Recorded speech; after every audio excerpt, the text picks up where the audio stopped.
today's video, I'm going to be talking about my personal top 5 most interesting players to watch for 2023, which is a discussion that I feel like could have gone down plenty of rabbit holes.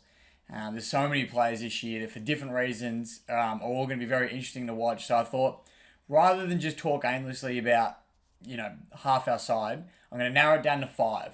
So the 5 that I've got an accumulation of players that I probably think are the most interesting to watch going into next year. I know a lot of people are probably going to have differing opinions, but like I said in the last video, that's what we want. We want that discussion. So let me know. And they're in no particular order. So I've sort of just listed a few names and I may as well dive into it because while it's all fresh in my mind. So we'll get into it. Number 1, and it's a bit of a cop-out because I'm putting 2 players in the number 1 spot side by side, and it's no surprise, Tim Taranto and Jacob Hopper. So, for obvious reasons, they're going to be the most interesting ones to watch because we've brought them in. There's now this expectation that we're going to be a 10 times better side with these guys in the team. We know what they can both bring. They're developed players. We've seen them at their best at the Giants. So, watching them now come across is going to be really interesting. For obvious reasons, that's why we're going to have a close eye on them and be seeing what they're going to bring to us. Is Tim Taranto going to fill in that Dusty role and, be another one? So you got almost him, Shea, Dusty, all playing very similar roles. Is that what's going to happen there? Is Hopper going to come in, be that inside bull that we expect him and want him to be? And then because of these two, what's going to happen now? Other players now, like Jack Graham, where does he fit into the side now because of these two? So I think the implications that these two coming into the side will have on other players is also going to be something to watch, which for me is the reason I've got these two equally at number 1. And it's not in order, like I said, this list, but if it were to be, I'd say that these guys would probably be my number 1 spot anyway because of those reasons mentioned. So I'll get into number 2, and I've got Tyler Sonsie there. Now, Sonsie is someone for me that absolutely shunned last year when he got his opportunity. He came out, he played well most weeks. I can't really fault him, especially for a first year player.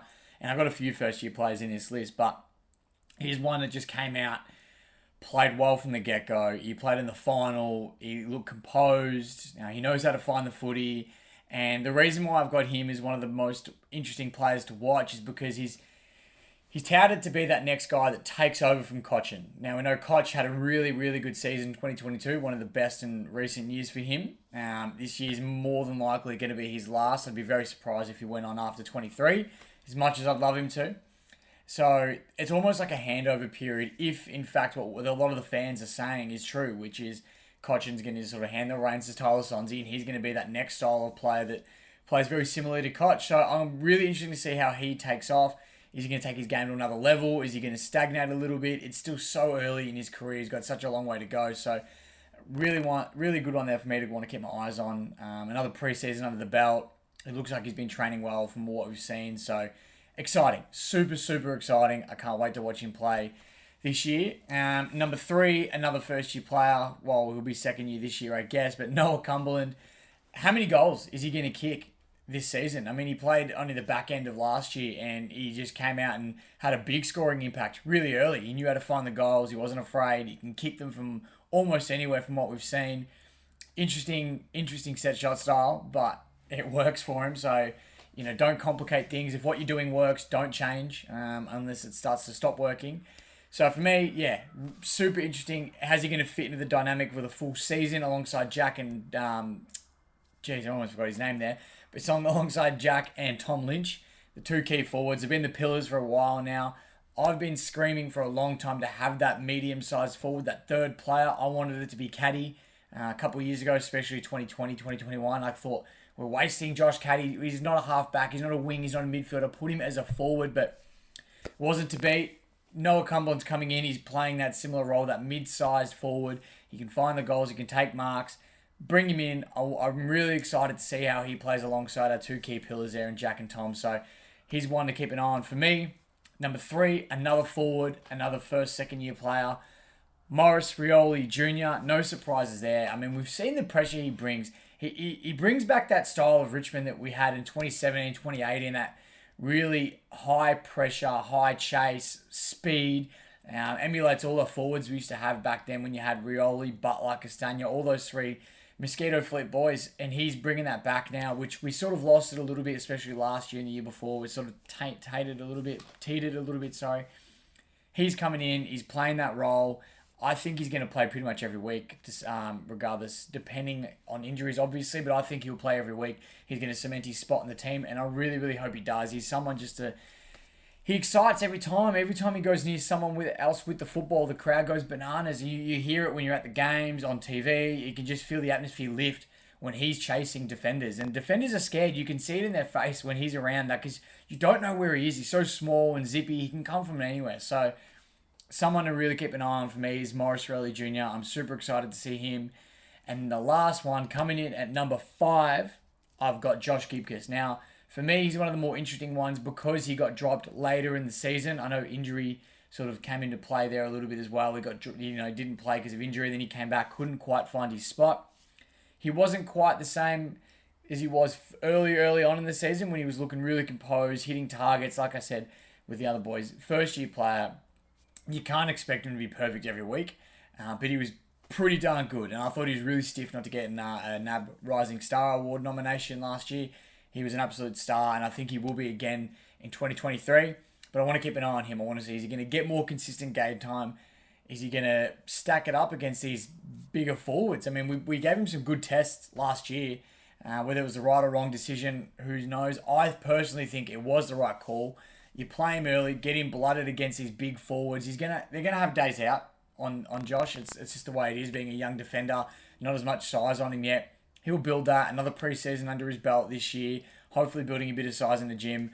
I'm super excited to see Josh Gibcus. So, they're my 5. I could have rambled on for a long time. I've got, another one was very close with Dylan Grimes. How's he going to bounce back from his injury last year? Didn't play a lot of the back end of the season. How's he going to bounce back, especially as our captain? Another one I've got was Dusty. How's he going to bounce back? He seems a lot more invested this year. We've seen him on the track. He was there, I'm pretty sure, before the senior boys came back. He was with some of the junior kids. Or could be misinformed, actually. I think he might have come back with the senior boys. But regardless, he's been training hard. I've had mates driving past Punt Road ringing me saying, mate, it's 4:30, 5 o'clock on the Arvo, and there's no one on the ground. Dusty's doing sprints by himself. So just hearing that, I know it's, he said, she said type thing, but hearing that makes you really excited for what Dusty's going to do. So obviously another one. And then the other two I had were Jack and Koch, purely because of their age and where they're at in their careers. Are they going to be able to maintain and sustain that level of football for one more season? I hope they do. You want to see players bow out after a good year. You don't want to see them decline. So I don't think they will. I think they've got one more really good season in them, and that might be quits for both of them, but we'll wait and see. So they were the honourable mentions I sort of had in there, and like I said, I could have rambled on for ages. So they're my top 5. Let me know what you think. I had Taranto and Hopper at 1, Sonzi at 2, Cumberland at 3, Rioli Jr. at 4, and Josh Gibcus at 5. So let me know what you guys think. Who are you most excited to watch in 2023? And give me your reasons as well. I'd love to talk about it. So let me know what you guys think. Before I let you go, I did mention in the last video that we're heavily aligning with Pressure Point, which is a podcast I'm also a part of. And we're sort of all branding together. Which brings me to the t-shirt I'm wearing today. As you can see here, I've got the Pressure Point t-shirt on. It's the OG tee. It's the first one we've released. We've got more in the works, but this is the first one. There's still some available, so the link will be in the bio if you're interested in buying one. We've got caps, we have bucket hats, and we've got stubby holders as well as these tees. So if you're interested in helping support the page, or if you just like the designs, let me know. That'd be great, and see if you can jump online and grab one. If not, I appreciate you being here regardless. It's an honor to be able to make these videos and have people actually engage with me and watch them as well. So it's a real pleasure. So thank you for that. I'll let you go for now until the next video, which is most likely going to be my top 5 most important players, which is going to be an absolutely impossible video to film because we have a lot of role players at Richmond, so it could really be anyone in that list. So it's going to be hard, but I'm going to try and narrow that down again when I do release that video. Ask for feedback, responses. Let's all talk about this together and have a big discussion because we're a community, and that's what I love about the Richmond Footy Club. So that is all for today. If you want to buy a tee, the link will be in the bio. If you want to listen to any Pressure Point videos, the link will also be in the bio. But until then, thank you for supporting, and go Tigers.